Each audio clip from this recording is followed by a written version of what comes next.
जय श्री राम।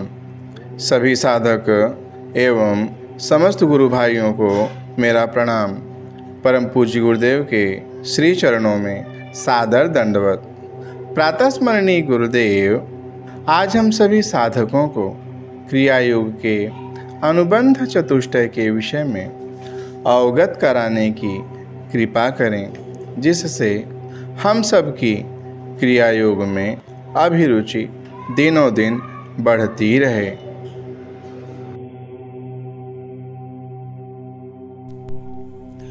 श्रीरामः शरणं मम, श्रीरामभद्रः शरणं मम, श्रीरामचंद्रः शरणं मम। उपस्थित क्रिया साधकों, जिस विद्या का, जिस ग्रंथ का, जिस साधना पद्धति का अनुबंध चतुष्टय नहीं होता है न, उसे कोई भी बुद्धिमान व्यक्ति, कोई भी पंडित जन, कोई भी श्रेष्ठ व्यक्ति स्वीकार नहीं करता है। इसीलिए प्रत्येक ग्रंथ का, प्रत्येक विद्या का, प्रत्येक साधना पद्धति का अपना अपना अनुबंध चतुष्टय होता है। क्रिया योग पद्धति अति श्रेष्ठ पद्धति है, अतः इसका अनुबंध चतुष्टय अवश्य जानना चाहिए। तो आइए हम सब इसके विषय में चर्चा करते हैं। पहले यह जाने कि अनुबंध चतुष्टय क्या क्या है। विषयश्चाधिकारी च संबंधश्च प्रयोजनम्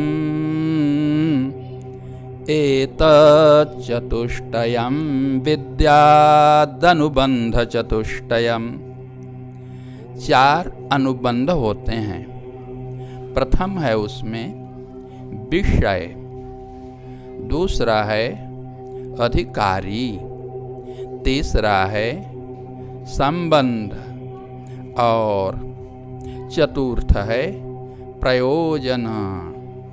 भला आप ही सोचिए, जिस ग्रंथ का कोई विषय नहीं हो, जिस विद्या का कोई विषय ही नहीं हो और जिस साधना पद्धति का कोई विषय निर्णित नहीं हो, जिसका कोई उद्देश्य ही नहीं हो, उससे भला कौन सा बुद्धिमान है जो ग्रहण करेगा। तो विषय के स्पष्ट होने मात्र से अधिकारी भी स्पष्ट हो जाते हैं। तो उत्तम विषय यदि होगा तो निश्चित रूप से उसे ग्रहण करने वाला कोई अधिकारी होगा। अब उस विषय से, उस विद्या का, ग्रंथ का या साधना पद्धति का क्या संबंध है, इसे जानना चाहिए। और इस साधना पद्धति का क्या प्रयोजन है, किस लिए इसे अपनाया जाए। या कोई विद्या हो तो उस विद्या का अभ्यास किस लिए किया जाए। यदि कोई ग्रंथ हो तो उस ग्रंथ का अभ्यास किस प्रयोजन से किया जाए। अतएव किसी विद्या का, किसी साधना पद्धति का, किसी शास्त्र का, ग्रंथ का विषय को जान लेना चाहिए। तभी तो आप निर्णय करेंगे कि यह विषय आपको अभिलषित है अथवा नहीं है। तभी आप अधिकारी भी बनेंगे। फिर उस विषय से आपका क्या संबंध है। फिर अथवा वह जो ग्रंथ है अथवा विद्या है या साधना पद्धति है, इसका आपसे क्या संबंध है। इन सब बातों को ठीक ठीक समझ करके ही बुद्धिमान व्यक्ति किसी कर्म में प्रवृत्त होता है और उसके प्रयोजन को भी जानना चाहिए। तो आइए क्रिया योग में ये क्या क्या हैं, इसे अभिव्यक्त करते हैं। विषयः स्यात् परावस्थाधिकारी तत्र यन्मतिः साध्य साधकतां तत्र संबंधम योगिनो विदुः। अर्थात इस क्रिया योग का जो विषय है वह परावस्था है और इसका अधिकारी कौन है। तत्र यन्मति, परावस्था को प्राप्त करने की जिसकी इच्छा है, मति है, बुद्धि है, वही तो इसका अधिकारी होगा। अब इसमें संबंध क्या है, तो कहा साध्य साधकताम तत्र संबंधम योगिनो विदुः। क्रिया योग साधक है और परावस्था साध्य है। इसको आगे और विस्तार से बताएंगे। अथवा यह जो उपासक है साधक, उसका वह साध्य है परावस्था, तो उपासक से परावस्था में साध्य साधकता संबंध है। ऐसे योगी लोग कहते हैं साध्य साधकताम तत्र संबंधम योगिनो विदुः।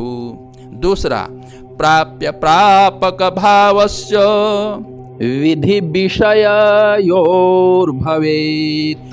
मुक्तिं प्रयोजनं प्राहुः क्रिया व्योम विहारिणः। क्रिया योग प्रापक है और वह परावस्था प्राप्य है। विधि में अर्थात साधना पद्धति में और विषय में प्राप्य प्रापक भाव संबंध है। और इसका क्या प्रयोजन है, तो क्रिया व्योम विहारी। योगी गण कहते हैं मुक्ति ही इसमें प्रयोजन है। अब आइए इसको विस्तार से आप सब समझें। जो कुछ हम बोल रहे हैं अवधान दान पूर्वक इसे श्रवण करें। मनुष्य का शरीर अनेक अवयवों का संघात है। हाथ, पांव, धड़, सिर आदि अंगोपांगों के समूह से यह विनिर्मित है, संघटित है, रचित है। इसी कारण तो इसे पिंड कहते हैं अथवा घट कहते हैं। अनेक अवयवों का यह पिंडीभूत है, समूह है, इसीलिए इसका नाम पिंड है। अनेक अवयवों से यह संघटित है, इसीलिए इस शरीर का नाम घट है। तो इन अंगों में आपका सिर प्रदेश प्रधान है, सिर ही प्रधान है। इसी के भीतर एक संस्थान है, वह संस्थान सबसे ऊर्ध्व है, ऊपर है। इसी को मेरु शिखर कहते हैं। मेरु शिखर स्मरण रहे। इसी का नाम सहस्रार है, सहस्त्रदल पद्म है। यही संस्थान अर्थात सहस्रार आत्म प्रकाश का श्रेष्ठ स्थान है। ऐसा न समझें सहस्रार ही सब कुछ है। नहीं नहीं, सहस्रार तो आत्मा के प्रकाश का स्थान है। यहीं पर आत्मा का प्रकाश उद्भूत होता है, अनुभव में आता है। जीव संवित के स्वीय प्रकाश का, अपने प्रकाश का यह स्थान है। यह अवयव आत्म चैतन्य नहीं है, साधकों स्मरण रहे, अपितु इसका अवलंबन करके आत्मा अभिव्यक्त होता है। हाँ, मैनाक बसु जी और बहन जी, योगिनी जी, राजऋषि जी, आप सब सुने। यह जो मेरु शिखर, मेरु शिखर का अर्थ है सहस्रार, इसी सहस्रार का अवलंबन करके विष्णु पद अभिव्यक्त होता है। अतः मनुष्य देह के अवयवों में मस्तिष्क के भीतर जिस स्थान पर श्री विष्णु का परम पद अभिव्यक्त हुआ है, उसे ही सहस्रार कहते हैं, सहस्त्र दल पद्म कहते हैं। इसी को शिवयोगी अथवा शैव लोग शिव स्थान कहते हैं और परम पवित्र वैष्णवजन परम पद कहते हैं।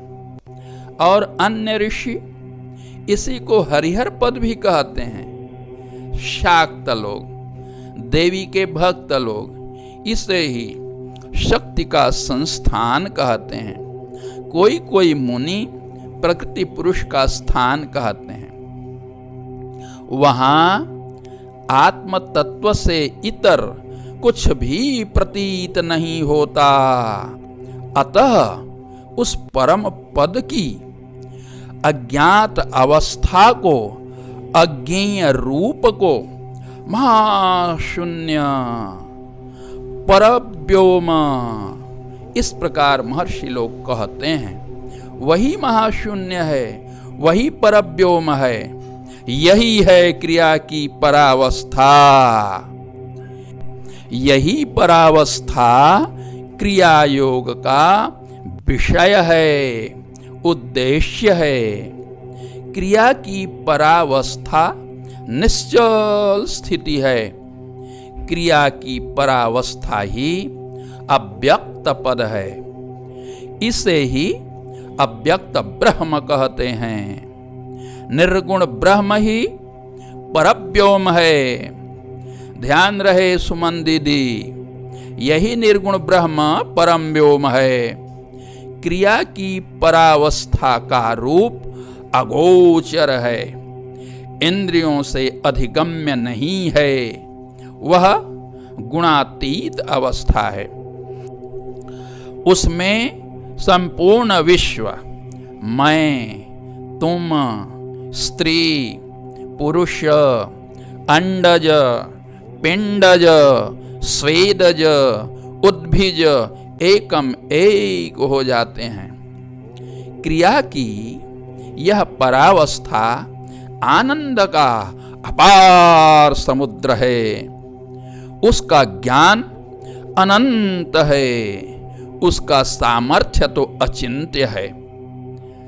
वह पूर्ण है, उसका अभाव, ह्रास, क्षय, विनाश कभी नहीं होता। वह नित्य है, वह निरंजन है। अंजन का अर्थ है माया। जिससे माया निकल गई है, दूर है, उसी का नाम निरंजन है। वह गुणातीत है, वही सबका परम धाम है।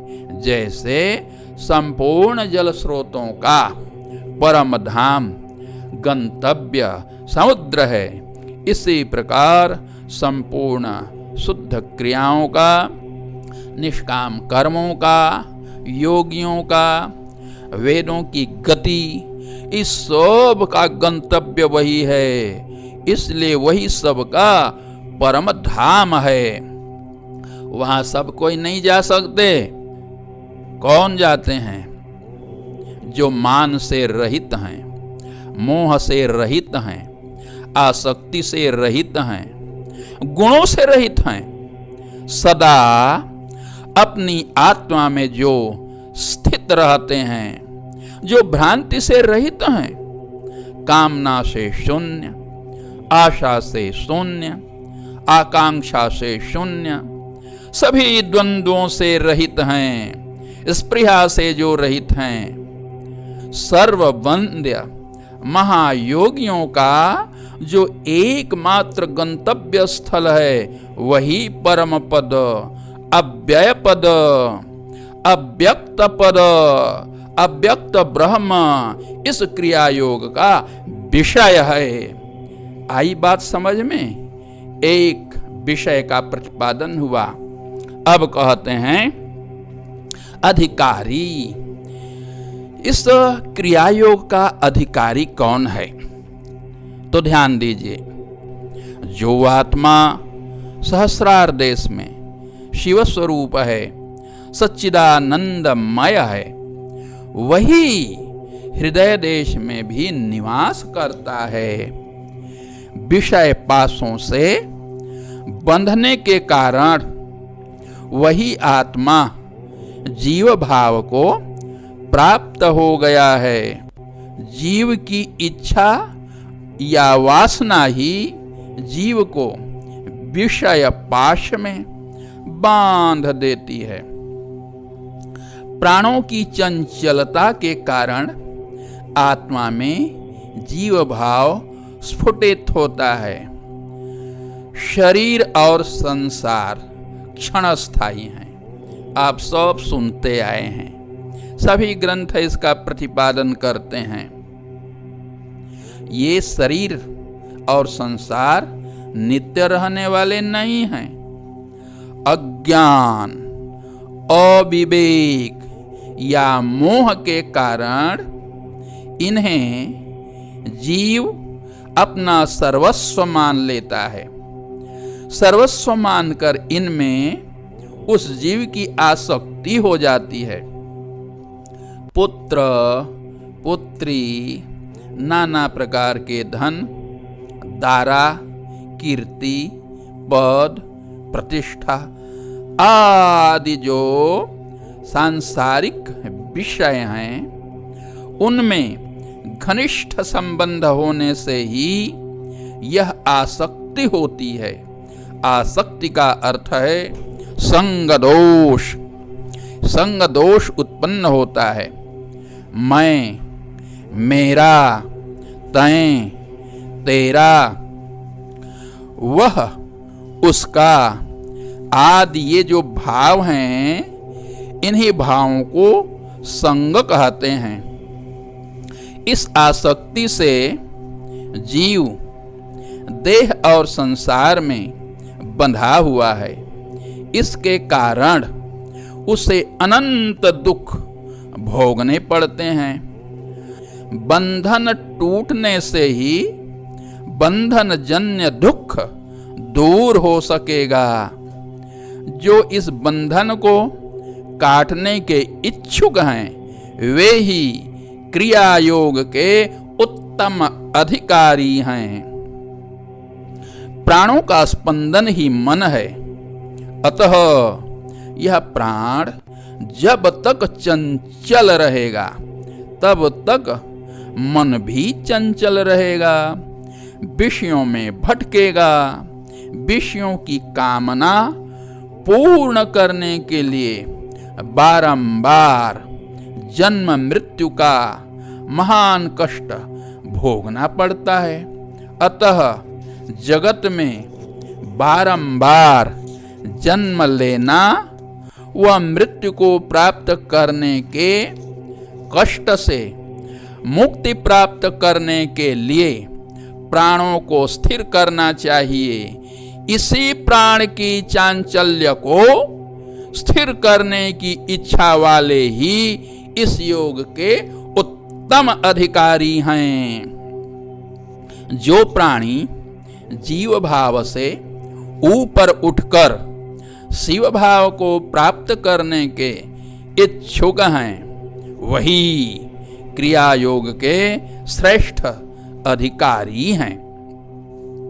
दैहिक, दैविक, भौतिक, ये 3 तरह के तापों से सभी जीव संत्रस्त हैं, व्याकुल हैं, आकुल हैं। इन त्रिविध तापों से सदा सदा के लिए मुक्ति के जो इच्छुक हैं, वही इस क्रिया योग के श्रेष्ठतम अधिकारी हैं। जन्म एवं मृत्यु के समय की पीड़ा असहनीय है। मृत्यु के नाम से ही व्यक्ति या प्राणी कांप उठते हैं। मृत्यु अति दारुण है, जन्म भी दारुण है। जन्मत मरत दुसह दुख होई। ये आवागमन के कारण महान क्लेश होता है।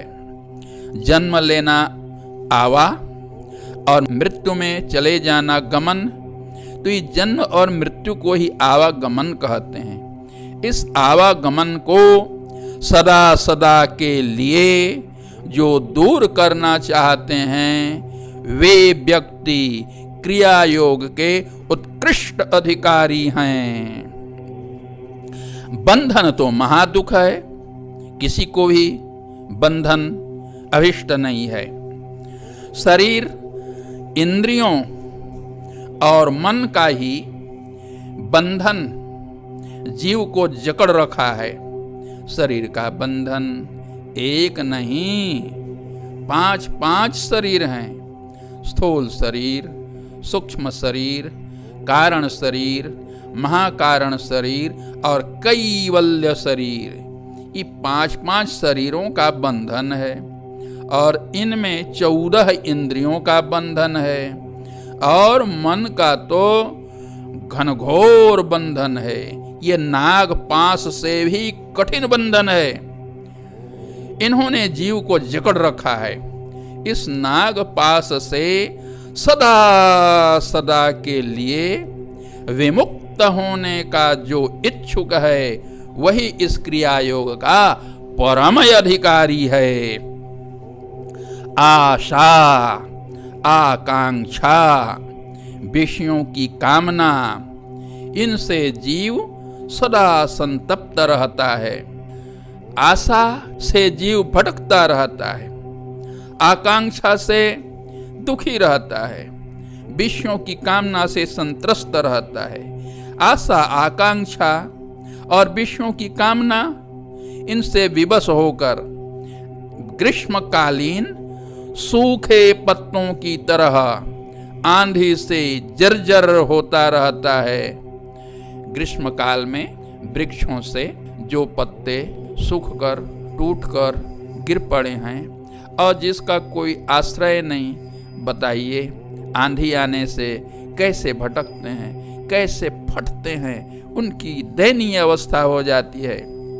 इसी प्रकार से सभी प्राणी इस संसार में आशा और आकांक्षाओं के कारण भटक रहे हैं, सूखे पत्तों की तरह अस्तित्वहीन हैं, उनका कोई आश्रय नहीं है।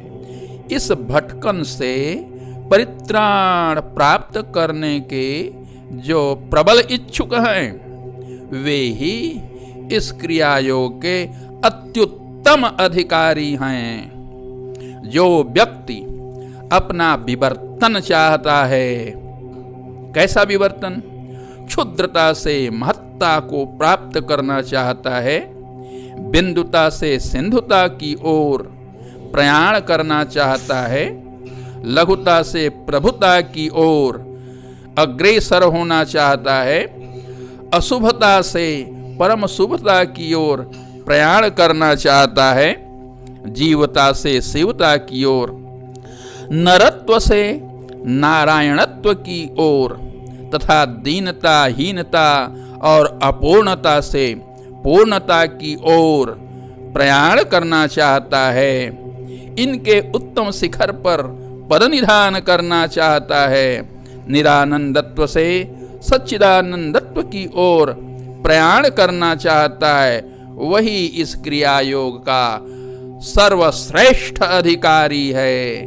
तो आप अधिकारी के विषय में जान गए होंगे।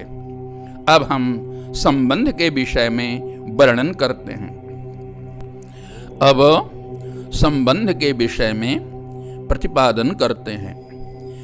क्रिया योग का विष्णु पद अर्थात परावस्था के साथ निरूप्य निरूपक भाव संबंध है।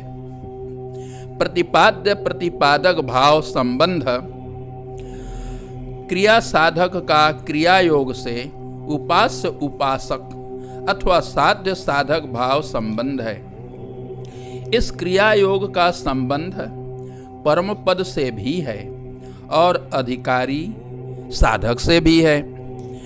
परम पद निरूप्य है और यह क्रिया योग उसे निरूपित करता है। अतः परम पद से क्रिया योग का निरूप्य निरूपक भाव संबंध है। क्रिया योग निरूपण करता है। किसका, कहाँ आपको पहुंचाता है? तो वही विष्णु पद में। इसे ही प्रतिपाद्य प्रतिपादक भाव संबंध भी कहते हैं। क्रिया योग परम पद को सिद्ध करने का, प्राप्त करने का एक प्रशस्त साधन है। इसी कारण परम पद को प्राप्त करने का इच्छुक साधक सर्वप्रथम क्रिया योग को अधिगत करना चाहता है, प्राप्त करना चाहता है, उपलब्ध करना चाहता है। और जब प्राप्त हो गया तो प्राप्त होने पर क्रिया योग की उपासना करता है, अभ्यास करता है, प्रतिदिन इसकी सेवा करता है। अतः क्रिया योग से साधक का उपास्य उपासक भाव संबंध होता है। थोड़ा सा आपको विषयांतर में ले जाऊं। हमारे क्रिया योगी गुरुदेव कहते थे कि अनवरत साधना करने पर 8 दिन की साधना से 15 दिनों के बराबर उन्नति होती है। 15 दिनों तक जो निरंतर साधना करेंगे उनकी साधना महीनों दिनों के बराबर हो जाती है। और जो महीना पर्यंत अभ्यास करते हैं 3 महीना के तुल्य अभिवृद्धि होती है। और यदि 3 महीना अभ्यास किया, एक दिन छोड़ दिया तो 1 महीने बराबर घट जाता है। 15 दिन अभ्यास किया, 1 दिन नहीं किया तो सप्ताह दिन बराबर होता है। तो इसीलिए अखंड अभ्यास करना उचित है, योग्य है। तो साधन बिना साध्य अर्थात परम पद का उपलब्ध होना तो असंभव है। अतः साधना की रक्षा करनी चाहिए, इसे पल्लवित करें, संवर्धित करें, तब यह समृद्ध होकर पुष्पित एवं प्रफलित होता है। क्रिया योग एक अनुपम और दुर्लभ साधन है जो गुरु कृपा से ही उपलब्ध होता है। गुरु की प्राप्ति भी परमात्मा के कृपा बिना नहीं होती है। परमात्मा में प्रीति होने पर प्रभु कृपा संभव है। परमेश्वर में जो निश्चल प्रीति है, निश्चल कहने का अर्थ यह है कि आप तो कहेंगे मैं भगवान आपका हूँ, हाथ जोड़ेंगे, स्तुति पाठ करेंगे, परंतु हृदय से कोई स्त्री को, कोई पुत्र को, कोई कीर्ति को या कोई अन्य प्रिय वस्तु को चाहता है। तो यही है छल, परमात्मा को चाहते हैं इसका अर्थ है। और इस हृदय में दूसरे के प्रति प्रीति न हो। जैसे एक वन में 2 सिंह नहीं होते, जैसे एक गगन में 2 चंद्र नहीं होते, जैसे एक म्यान में 2 तलवारें नहीं होती, इसी प्रकार जिसके हृदय में परमेश्वर को छोड़कर और दूसरा कुछ भी नहीं है, उसी को कहते हैं निश्चल प्रीति। यही निश्चल प्रीति परमेश्वर की भक्ति है। यह तभी होती है जब जगत से, देह से, विषयों से मोह का भंग होता है। शरीर, संसार, विषय एवं इंद्रियों से विमुख होना ही तो वैराग्य है। संसार से संग रहित व्यक्ति का ही संबंध क्रिया योग से एवं परम पद से हो पाता है, अन्यथा प्रदर्शन है, दिखावा है, छलावा मात्र है। जगत के सभी संबंध भ्रम हैं, असत्य हैं, क्षणिक हैं, एक समय टूट जाते हैं, क्योंकि शरीर से ही इनका संबंध रहता है और यह शरीर एक दिन छूट जाता है। शरीर छूटा तो कहते हैं ना, मूंदे आँख कतहु को नहीं। शरीर छूटने पर न स्त्री से संबंध, न पुत्र से, न धन से, न और किसी वैभव से, न पद प्रतिष्ठा से। शरीर के साथ ही साथ सभी संबंध भी अवश्य टूट जाते हैं। स्त्री पुत्रादि संबंध स्वार्थ मात्र का है। स्त्री का स्वार्थ सिद्ध हो रहा है तभी तक दाम्पत्य संबंध है, पुत्र से स्वार्थ है तभी तक पिता पुत्र का संबंध है। ऐसे ही जगत में समझ लें, इस स्वार्थ मात्र का ही संबंध है। परम पद का संबंध अपनी आत्मा का संबंध है। आत्मा नित्य है, परम पद भी नित्य है, ये दोनों नित्य हैं। अतः वही सत्य संबंध है। इसी से संबंध बनावें, इसी से संबंध बनावें तो साधक का साध्य के साथ यही नित्य संबंध होना चाहिए। और जो बताया यही साध्य साधक भाव संबंध है, और योग का साधक के साथ उपास्य उपासक भाव संबंध है, और क्रिया योग का परम पद से प्रतिपाद्य प्रतिपादक भाव संबंध है। उसी को निरूप्य निरूपक भाव संबंध कहते हैं। तो आप लोग संबंध के विषय में अवगत हो गए होंगे। अब क्रिया योग के प्रयोजन के विषय में जाने। मन एव मनुष्याणां कारणं सुख दुःखयोः। पुरो दृश्यमान यह समस्त संसार मन से ही विरचित है। मन ही दुखों की मूल जननी है।